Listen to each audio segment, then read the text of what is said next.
ಬರೀ ತಮಿಳ್ನಾಡಿಗೆ ನೀರು ಬಿಟ್ಟರೆ ಮುಗಿಯುವಂಥದ್ದಲ್ಲ. ಏನು ಮುಖ್ಯಮಂತ್ರಿಗಳು ನೀರು ಬಂದ್ಬಿಡ್ತು, ಯಾರು ಹೋಗಬೇಡಿ, ನೀರು ಬರ್ತಾ ಇದೆ, ಬರೀ ಅವರೇ ಬಡ್ಕತಾ ಇದ್ದಾರೆ ಜನಕ್ಕೆ ನೀರು ಬಂತು ಅಂತೇಳಿ. ಅದಾದ್ಮೇಲೆ ಆಯ್ತು, ಉತ್ತಮ ಮಳೆ ಆಗಲಿ, ಉತ್ತಮ ಮಳೆ ಆಗಿ ಅದಕ್ಕೆ ಕಬಿನಿ ಅವೆಲ್ಲ ನಾನು ನೋಡಿದ್ದೇನ್ರಿ. ನಮ್ಮೂರ ಕೆರೆಗೆ ನೀರಿಲ್ಲ, ಮೂರು ಕಾಲುವೆಗೆ ನೀರಿಲ್ಲ, ಗರ್ಗೇಶ್ವರಿ ಕಾಲುವೆ ನೀರಿಲ್ಲ, ಗೊತ್ತಾಯ್ತಾ?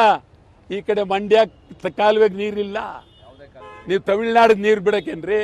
ನಮ್ಮ ಜಲಾಶಯ ಕಟ್ಟಿರೋದು ಬಿಸಿಲು ಮಳೆಯಲ್ಲಿ ನೀರು ಬಂದ್ಬಿಡ್ತು ಅಂತ ಅದಕ್ಕೆ ಈ ನೀರು ಯಾಕೆ ಈ ನೀರಿಗೆ ನಾವು ಮೇಕೆದಾಟು ಕಟ್ಟಬೇಕು ಅಂತಿರೋದು.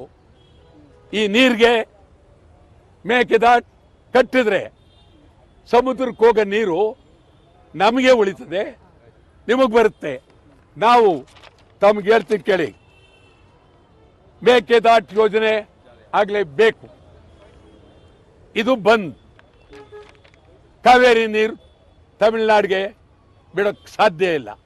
ನೋಡೋಣ ಆಮೇಲೆ ಅದೇನಾಗುತ್ತೋ ಅನ್ನೋದು. ಅವು ಮಾತಾಡಬೇಡಿ. ನಾವು ನಿಜ, ನಾವು ಬೇಕಾದರೆ ಫುಟ್ಪಾತ್ಲಿ ಕೂತ್ಕೊಂಡು ಚಳವಳಿ ಮಾಡ್ತೀವಿ.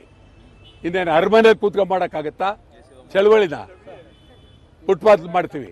ಆ ದೃಷ್ಟಿಯಿಂದ ನಾನು ಸ್ಪಷ್ಟವಾಗಿ ಹೇಳ್ತಾ ಇದ್ದೀನಿ, ಯಾವ ಕಾರಣಕ್ಕೂ ಈ ಬಂದು ನಿಮ್ಮ ವಿರುದ್ಧ ಅಲ್ಲ, ಈ ಬಂದ್ ರಾಜ್ಯಕ್ಕಾಗಿ, ಈ ಬಂದ್ ಕೇಂದ್ರ ಮತ್ತು ರಾಜ್ಯ ಸರ್ಕಾರಕ್ಕಾಗಿ.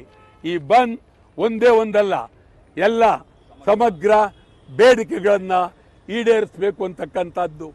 ಮಾನ್ಯ DK ಶಿವಕುಮಾರ್ ಅವರೇ, ವ್ಯಂಗ್ಯ ಬೇಡ, ಹಾಗೆಲ್ಲ ಮಾತಾಡಬಾರ್ದು. ಮಾತಾಡಿದ ಗೌರವ ಅಲ್ಲ, ಅದಲ್ಲ, ಅರ್ಥವಿಲ್ಲ. ಬಂದ್ ಮಾಡೇ ಮಾಡ್ತೀನಿ, ಯಾವ ಕಾರಣಕ್ಕೂ ನಿಲ್ಲಲ್ಲ, ಯಾವ ಒತ್ತಡಕ್ಕೂ ಮಣಿಯಲ್ಲ. ಬಂದ್ ಮಾಡೇ ಮಾಡ್ತೀವಿ. ತಮಿಳ್ನಾಡಿಗೆ ನೀರು ಬಿಡೋದು ಸೇರಿದಂತೆ ಅನೇಕ ಬೇಡಿಕೆಗಳು ನಾವು ಮಂಡಿಸಿ 13ನೇ ತಾರೀಕು ಬೆಳಗ್ಗೆ 6ರಿಂದ ಸಂಜೆ 6ರವರೆಗೆ ಅಖಂಡ ಕರ್ನಾಟಕ ಬಂದ್